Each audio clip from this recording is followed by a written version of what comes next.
एक बहुत साधिका माता जी थी, कलकत्ता की शारदा बाई, बड़ी भक्तिमती थी। लगभग 250 आवृत्ति श्रीमद् भागवत की मूल पारायण उन्होंने की थी।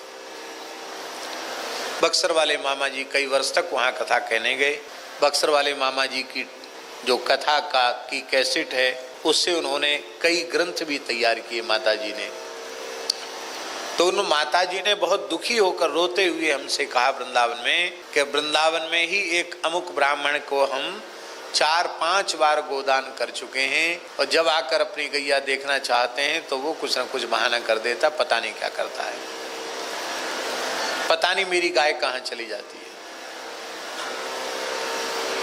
तो मेरी इच्छा है कि 2 गैया आप मलुक पीठ में ले लीजिए। मैंने कहा भैया हमारा शरीर ब्राह्मण कुल का है, भैया ये बात तो बिल्कुल सही है, लेकिन गोदान की जो विधि है ब्राह्मण के लिए है, साधु के लिए नहीं है। बोले नहीं, हम तो कोई ऐसे हमें दान पुण्य नहीं करना, हम तो ठाकुर जी की संतों की सेवा के लिए गैया देंगे। ठीक।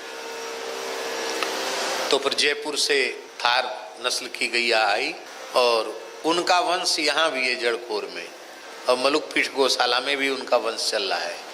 उन 2 गायों से कम से कम 100-125 गाय हो गई। हम ये बात इसलिए कह रहे हैं कि दान लेने वाले भी कई बार गाय को इधर उधर कर देते हैं, लेकिन गौशाला में गाय सुरक्षित होती है। जो कम गैया रखने वाले हैं वो भी ऐसे ही करते हैं कि गाय अब दूध के लिए योग्य नहीं रही तो कहीं ना कहीं किसी को दे देंगे, भाई थोड़ा बहुत हो गया, जाओ तुम ले जाओ। अब उसके पास भी बूढ़ी हो गई, अयोग्य हो गई, तो वो कहाँ भेजेगा? बहुत श्रद्धावान होगा तो बेचेगा नहीं, पर खूंटा से खोल देगा। तो भटकती हुई गाय को रोड से उठाने वाला कौन होगा? और वो गाय ट्रक में लदकर कहाँ पहुंच जाएगी, इसको अपनी वाणी से कहना ठीक नहीं है।